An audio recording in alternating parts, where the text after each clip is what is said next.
ይፈጸም እንደነበረ ተገለጸ። በወቅቱ በስራት ጊዜያቸው በማረሚያ ቤቱ ያሳለፉትን ህይወት ምን እንደሚመስል ሪፖርተራችን ወይንሸት ደጀኔ አነጋግራ የሚከተለውን ሪፖርት አጠናቅራለች። የጂጂጋ ከተማ ነዋሪ ሆነው ኢንጂነር መሐመድ ኢብራሂም ከባህር ዳር ዩኒቨርሲቲ በሲቪል ኢንጂነሪንግ የመጀመሪያ ዲግሪውን ከአዲስ አበባ ዩኒቨርሲቲ በስትራክቸራል ኢንጂነሪንግ ሁለተኛ ዲግሪውን ጨርሷል። ወጣቱ በ2005 ዓ.ም ዲዲኤስ ፖስት የተሰኘ ዌብሳይት ላይ ተጽፋለክ በሚል በሶማሌ ክልል ማረሚያ ቤት ለ4 ዓመት በስራት ቆይቷል። የ13 ዓመት ፍርድ እንደተፈረደበትና በማረሚያ ቤቱ የሰብአዊ መብት ጥሰት እንደተፈጸመበትም ይናገራል። ከታገሱት ሁሉ ያልፋል። እዚህ በነበርክበት ሰዓት የሆነ ፌስታል አለች ምጥምጣ ውስጥ ይጀምሩና ፌስታል እዚህ ላይ ይከታሉ። ከተቀደደች በኋላ ሌላ አዲስ ፌስታል ወደ 6 ፌስታል ካስገቡ በኋላ ፈንት ወጥቼ እንደገና ሄዶ ያ ክፍል ወስዶ ምንም አልተናገረኝም። ከዛ ከሌሊቱ 9 ሰዓት ወደ ግድብ ወሰደኝ። እዚያ ጂጂጋ ግድብ አለ። ግድቡ ተወስደ ውሃ ውስጥ ከተቱኝ። ከዛ ተናገር ያሉ ነበር። እኔ ደግሞ ተናገር ምን ልናገር ብዬ ነው። እኔ ብዙ ጊዜ የሆነ አቀበን ባላለ ጨለማ ቤት ከጨለማ ቤት አልወጣም ነበር። 2 ዓመት ሙሉ ከጨለማ ቤት ነበርኩ። የተቀያየረች ዛሬ እዚህ ቤት ይሆናል፣ አንድ ቀን ሌላ ቤት ይቀየራሉ። አንድ ጊዜ ጉርጋድ ውስጥ ይከታሉ እባብ። እኔ ደግሞ ከተማ ነው ያደኩት፣ የተማርኩት ባህር ዳር ዩኒቨርሲቲ ነው እና እባብ ምናምን ሲባል ፈራለሁ። ያ ጉርጋድ ሲከቱ እባብ ውስጥ ያለ ተብሎ ነው። ከዛ እኔ ደነገጥኩ። እንዴት ልግባ? በግድ ነው ያዝግቡኝ።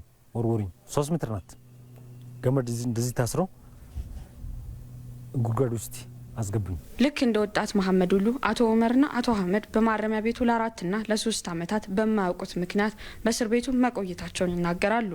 እንኳን የሰው ልጅ ሌላ ፍጡር ለሰዓታት በማይቆይበት ጠባብ ክፍል ውስጥ ይደርስባቸው የነበረውንም ስቃይ ይገልጻሉ። ምንም ኪሱ የለም ነው ኪስ የለም። በቃ ያሱት ከዛ በኋላ እዚህ መጥቶ 3 ዓመት እዚህ ነበር ነው። ከዛ ቤት መጥቶ 7 ወር ነው እዚህ ነበር። ዝግ ነው ቤቱ። መስታወትና ይሄ ብሩ ሁሉ ዝግ ነው። ፀሐይ አይታዩም። ለምንጊብ አይባልም። ውሃ እስከ ውሃ አይመጡም። ልብሴን አውልቅ ልብሴን አወለኩኝ። ልብሴን ካወለኩኝ በኋላ በ10 ፖሊስ ተመታሁኝ። በ10 ፖሊስ ከተመታሁኝ በኋላ ከቁጥጥር ውጭ ሆንኩኝ። ከቁጥጥር ውጭ ሆኜ ዝናብም የዝናበ ነው። ደሞ ራቆቴ ነው። እዛ ተኝቼ ሰውነቴ ላይ በሙሉ ቁስል ነው ያለው።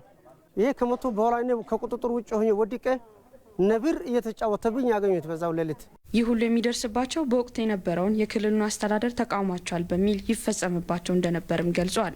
በወቅቱ የተፈጸመባቸው ድርጊት ለአካላዊ ጉዳት፣ የመንፈስ ስብራት መዳረጋቸውንም ይናገራሉ። ከተኛ እና ከተው ጥሩ ነው። ሌሊት በ10 ሰዓት ያወጡሃሉ እና ማን ነው ኢንፎርሜሽን ሰጥ ይሄ የዱላ ነው መጥቶ ከዛ በኋላ ይሄ አንድ አይን ምንም አይታየም። ምንም ሰው ሌሊት ይመጣል። ጀርባ አጥንት ያነባል። እዚህ ህመም ሰማል። ሁሌ ሲራመድ ራሱ ትንሽ ህመም ሰማል። በቅርቡ የተሾሙት የክልሉ የማረሚያ ቤቶች አስተዳደር ኮሚሽን ምክትል ኮሚሽነር አቶ ሚኢር አብዲ በሶማሌ ክልል ከ2005 ዓ.ም ጀምሮ በፖለቲካ አመለካከታቸው ከታሰሩ ግለሰቦች መካከል ከ300 በላይ የሚሆኑ ግለሰቦች ህይወታቸውን ማለፉን ገልጸዋል። ይህንን ድርጊት ፈጽመዋል ተብሎ የሚጠረጠሩ አካላትን ለፍርድ ለማቅረብ እየተሰራ መሆኑንም ተናግረዋል። ምንም አሁን ባለፈው የተፈጸመበት ድርጊትና ጭፍጨፋ ተገቢ ነው የሚል ሰው የለው።